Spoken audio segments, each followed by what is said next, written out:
Nuevamente les pido un aplauso. Está aquí el presidente de Sago con su directiva, así que sin duda una tremenda oportunidad de ir a ver esas maquinarias, esos animales tan preciosos que nos presentan cada año en Sago Fisur.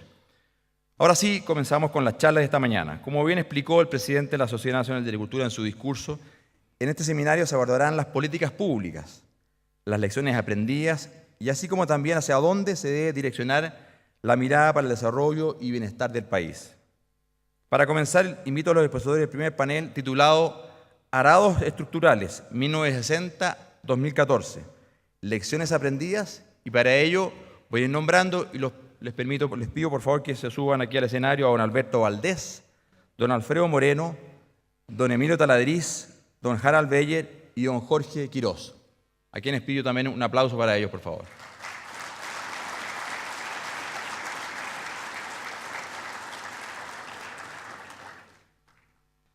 Cada uno de ellos tendrá, y les recuerdo, vienen subiendo 25 minutos para su exposición. Aquí va a haber una pantalla que va a ir mostrando los tiempos en verde, amarillo y rojo para que podamos lograr hacer el programa completo. Hay 5 expositores en este panel, así que tenemos que ser muy conscientes con el tiempo. Quiero invitar en primer lugar a don Alberto Valdés, que dará inicio a este panel con su exposición Reforma Agraria, a mala siembra, mala cosecha. Don Alberto es ingeniero agrónomo de la Universidad Católica, máster en Economía de la Universidad de Chicago y PhD en Economía del London School of Economics. Fue decano de la Facultad de Agronomía y fundador del Departamento de Economía Agraria de la Universidad Católica. Trabajó como economista y asesor del Banco Mundial y fue director del Programa de Comercio Exterior y Seguridad Alimentaria del International Food Policy Research Institute en Washington. Hoy es investigador asociado de la Universidad Católica. Dejo con ustedes y pido un fuerte aplauso para don Alberto Valdés.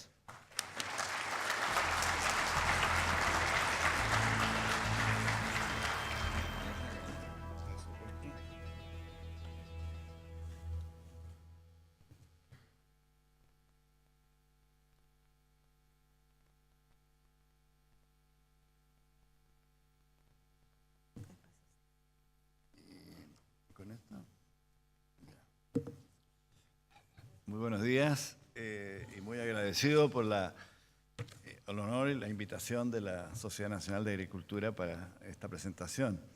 Escuchábamos al ministro Fuche y al Alejandro Mico sobre el diagnóstico de la situación actual, mirando el futuro. En esta presentación nos vamos 50 años para atrás, digamos. Esto es historia. ¿Por qué hoy día?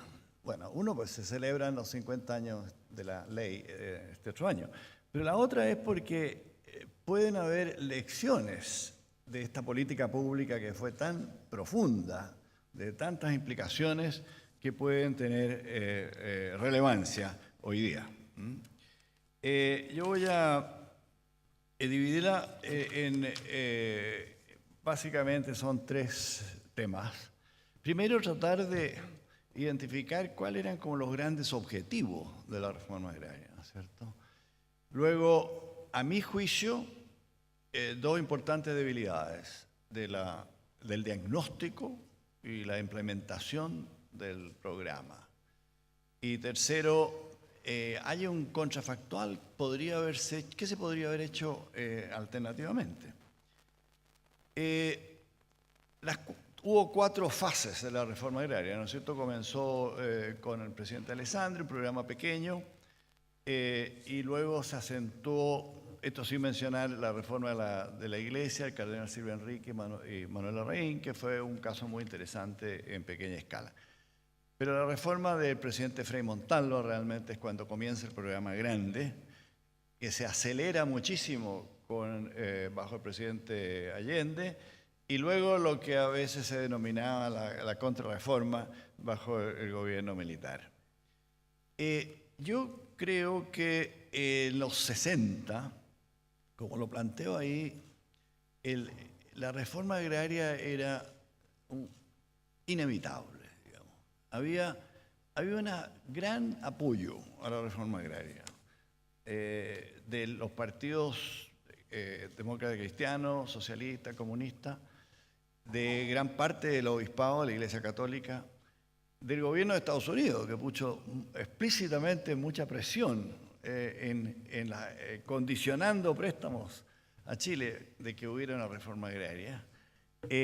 Los técnicos de Naciones Unidas, digamos, FAO, CEPAL, etc. Entonces, era un tema de gran consenso. Por supuesto que había una discrepancia de los dueños de fondo, con el riesgo de ser expropiados, de partido más de la derecha. Entonces, pero yo diría que en el grueso había un apoyo.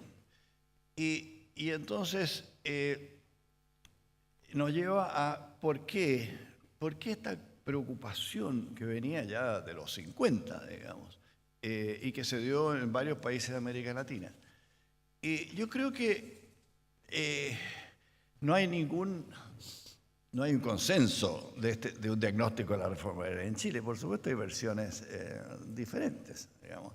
Esta es la versión mía, digamos, pero yo creo que por lo menos cuatro puntos centrales. El último, promover el crecimiento, probablemente fue explícitamente el más fuerte. Cuando se anunció el programa, cuando se anunciaron sus beneficios, fue una reacción a que la agricultura crecía muy lentamente por muchos años, digamos, no son los 60, digamos, de los 40.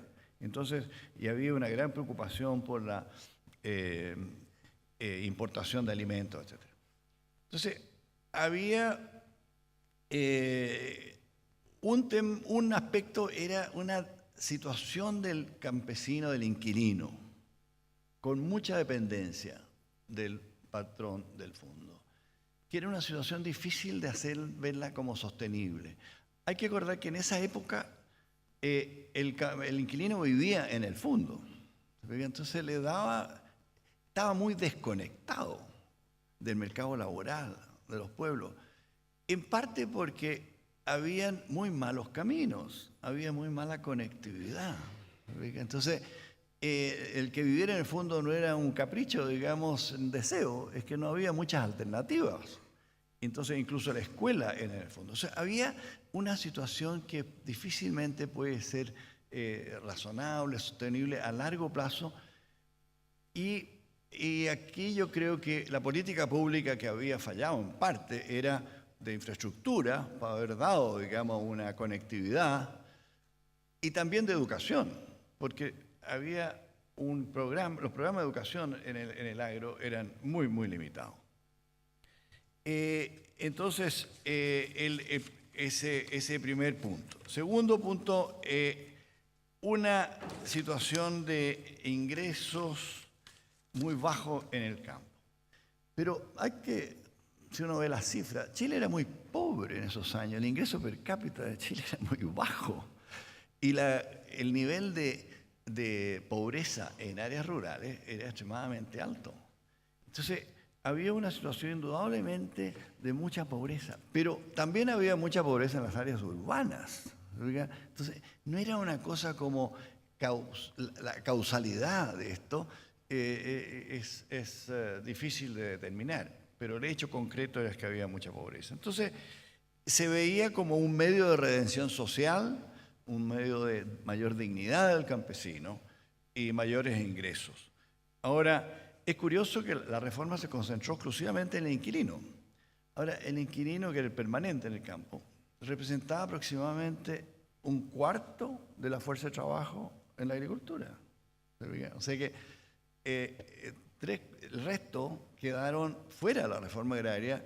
Uno, por supuesto, el sector de pequeños agricultores, que no fueron tocados, digamos, y luego los voluntarios, medieros, capataces, etcétera, que tampoco fueron incorporados. Entonces, se concentró en el inquilino, que era simbólicamente uno de los objetivos, y se planteó precisamente, hay que eliminar el latifundio y hay que eliminar el sistema de inquilinaje. Estaba evolucionando el sistema de inquilinaje, estos no son sistemas estáticos, estaba evolucionando, pero indudablemente que había problemas, pero no era el más pobre. Ahora, otro aspecto también era de una perspectiva política, ya se había el año 58 establecido la cédula única, entonces el sistema electoral y el control político había cambiado bastante y se reflejó en las elecciones, digamos, parlamentarias. Pero indudablemente que había una tensión de qué partidos, agrupaciones políticas iban a captar el mayor voto político, digamos, después de la cambio en el 58. Entonces, indudablemente que la reforma agraria, con la promoción de la sindicalización campesina, se esperaba que iba a generar un apoyo electoral fuerte, así que es indudable, digamos.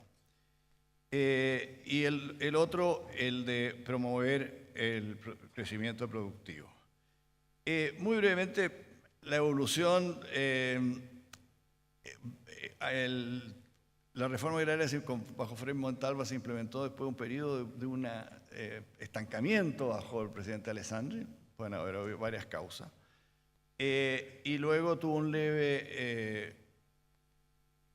aquí vemos la evolución del PIB agrícola en términos reales, precios constantes, digamos, durante el periodo. Y ustedes ven que realmente el despegue de la agricultura se produce muy posterior a la reforma agraria. El despegue de la agricultura se produce alrededor después del 80, digamos, 83, 84. Se venía incubando en los cambios de los 70.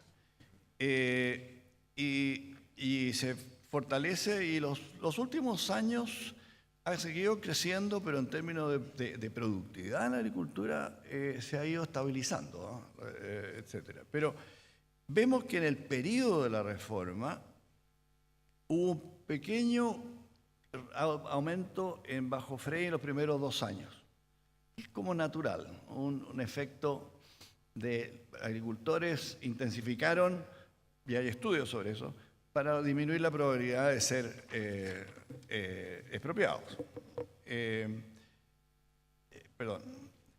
Aquí vemos, en términos de la evolución y magnitud de las expropiaciones, vemos cómo se aceleró en términos de campos expropiados, digamos, bajo Frei Montalva, a la derecha, bajo Allende, se aceleró muchísimo. Hectáreas físicas aproximadamente, digamos, la mitad de la superficie agrícola fue expropiada por la CORA, ¿no es cierto? O sea, fue un programa realmente muy profundo. En las causales de expropiación habían tamaño y habían administración ineficiente. Y vemos que tamaño, unidades extensas, fue la principal en términos de números. Luego, administración ineficiente, que también fue un número alto y que siempre fue una preocupación en la ley porque se presta mucho para decisiones muy discrecionales, digamos.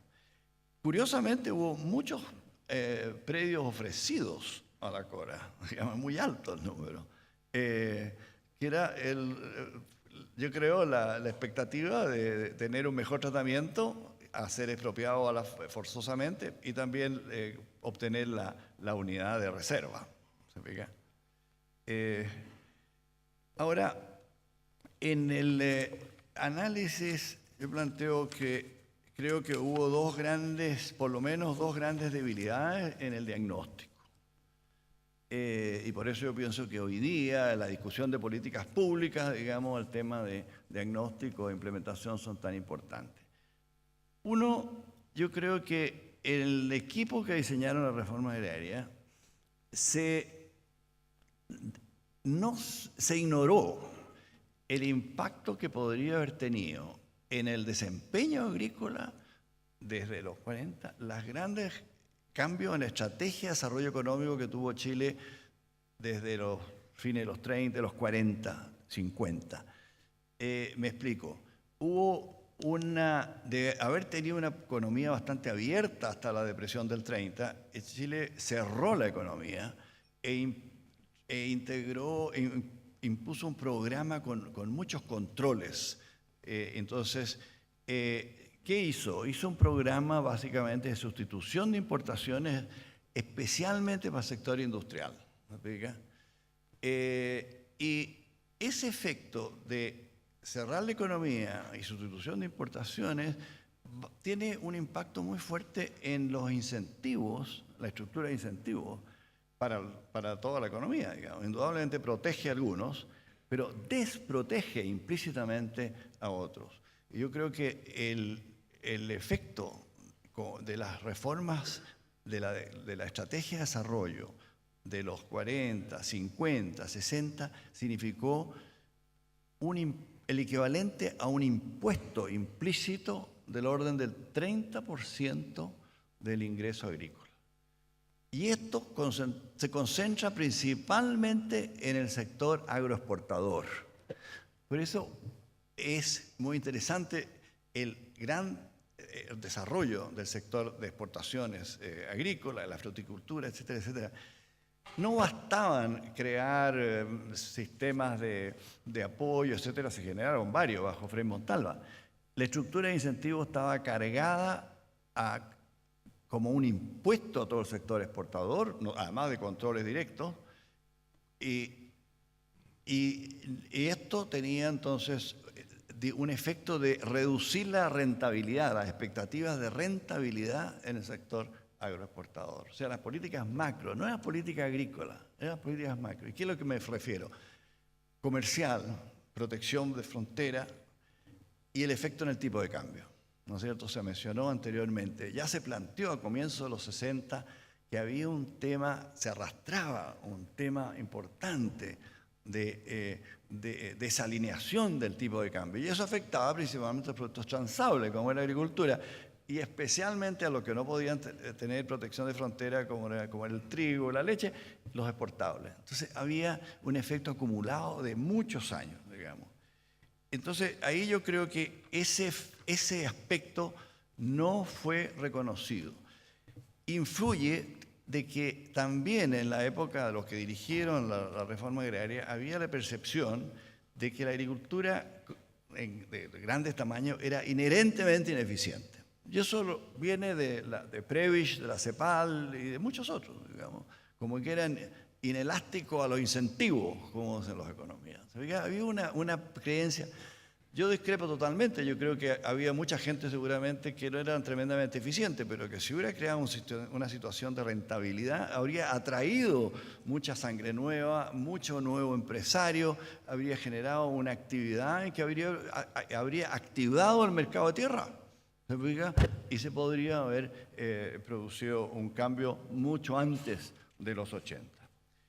El otro, a mi juicio, debilidad del diagnóstico fue la elección del sistema de propiedad, del sistema de modelo de empresa, el asentamiento. El asentamiento fue transitorio solo en el papel, porque a pesar que el ministro Trivelli habló desde el comienzo de formar propiedades pequeñas, no se hizo. Había un debate ideológico que ocurría en los 60, ¿verdad? Y entonces una cierta desconfianza de crear minifundio, una desconfianza de crear propiedad privada, y no se hizo división de agricultura hacia pequeños propietarios privados. Una cosa que muchos de los que plantearon la reforma agraria de la tierra para el trabajo era lo que tenían en mente, es lo que hizo la Iglesia Católica. No se hizo bajo Frei Montalva y no se hizo bajo Allende, más claro en el caso de Allende porque ideológicamente no está muy en línea con esta agricultura privada, con la ideología de la época. Entonces yo creo que ahí creo que no había, en los que diseñaron la reforma, había poca información de lo que pasaba en los socialismos reales. ¿Se fija? El asentamiento, yo lo planteaba públicamente, es muy parecido al kolkhoz soviético, digamos. El kolkhoz soviético, ya en los años 60, habían artículos que decían que era inherentemente ineficiente por un tema de incentivo dentro del sistema. Había ya un debate en los que analizaban los socialismos reales. Yo creo que en Chile se estaba diagnosticando la reforma agraria muy a puerta cerrada, con poca participación y además poco conocimiento de lo que pasaba en los socialismos reales. ¿Por qué también no se examinó en Israel, no el kibutz, que no tenía ninguna relevancia, sino que el moshav, que es una unidad de pequeños agricultores muy interesante y que podría haber sido para una escala de la reforma una opción? Entonces, para terminar, ¿cuál puede ser el contrafactual para esa época? Es muy difícil definirlo. Yo partí diciendo, creo que era inevitable. La cosa era, ¿qué reforma? Se podría haber hecho una reforma más gradual, se podría haber escogido otro tipo de sistema productivo. Deja en el aire preguntas que no tenemos respuesta. ¿Qué habría pasado si la democracia cristiana hubiera sido reelegida? ¿Qué tipo de unidad habría implementado, digamos? Entonces, indudablemente que uno piensa un fenómeno de esto, hay mucho aprendizaje en el proceso y quizás un proceso más gradual, más pequeño, más acotado y poder ir aprendiendo. Ahora, habían riesgos políticos. Estos procesos generan expectativas, tensiones, y como me decía alguien que trabajó en el programa en la época, me dice, si hubiéramos hecho algo más gradual, medido, etcétera, etcétera, habría acentuado las tomas. A lo mejor habríamos perdido control del proceso. O sea, hay ahí un trade-off, digamos, político y eficiencia complicado. Expropiar con valor comercial, como lo estaba haciendo el nordeste de Brasil, como lo estaba haciendo Sudáfrica, indudablemente que alivia ¿quién pagó el costo de la reforma agraria? Fueron los expropiados, con una compensación que fue una fracción del valor comercial. Se podía hacer, indudablemente se puede hacer, pero indudablemente que es mucho más caro y que entonces limita la escala del programa. Y el gobierno ya se había comprometido a un programa de gran escala. Mirando a futuro, si uno analiza la evolución de la propiedad agrícola, de la empresa agrícola, la escala a través del tiempo, hay una distinción muy clara entre los países de ingreso medio y alto y los países pobres en el mundo. Y en los países de ingreso medio alto, la propiedad aumenta. Cuando los países son más ricos, el tamaño de las propiedades agrícolas aumenta. Eso está bastante claro con la evidencia, no solo de Estados Unidos, pero de muchos países. Al contrario, en el caso de países de parte del sudeste de Asia, de parte de África, en los países más chicos va una disminución y hay una gran preocupación ahora de que se vaya llegando, por herencia, llegando a predios muy, muy pequeños. No porque vayan a ser ineficientes, sino que porque no tienen la capacidad de generar ingreso familiar sustentable. Entonces, las opciones nunca se clarificaron, que a mi juicio, en el debate. Había indudablemente opciones, no hay un modelo de reforma agraria, no había una referencia que uno podía mirar, digamos, cuál es un modelo atractivo, la experiencia mexicana, la experiencia cubana, los soviéticos, son todos con muchos problemas, digamos. Se aludía mucho al éxito de la de Japón y la de Corea, pero eso fue después de la Segunda Guerra, que es una reforma agraria bastante poco relevante para el contexto chileno por varias razones, pero no hay tiempo para explicar. Entonces, ¿qué es lo que era que era políticamente factible en la época? Tenemos muchas dudas. Esto es un diagnóstico que no hay alguien que pueda decir esta es la verdad, digamos. Podemos plantear hipótesis consistentes con los hechos y yo creo que mirando a largo plazo yo concluyo que la reforma agraria no fue el factor que realmente permitió la dinamización de la agricultura que observamos en los 80. Yo creo que fueron básicamente las reformas económicas, macroeconómicas, desregulación, apertura comercial, estabilidad macroeconómica, acompañado de derechos de propiedad en la agricultura a mediados de los 70. Digamos, la conjunción de esos dos grandes factores, yo pienso que fue lo que realmente motivó al sector empresarial, digamos, a una etapa muy, muy dinámica, como lo hemos observado hasta ahora. Muchas gracias.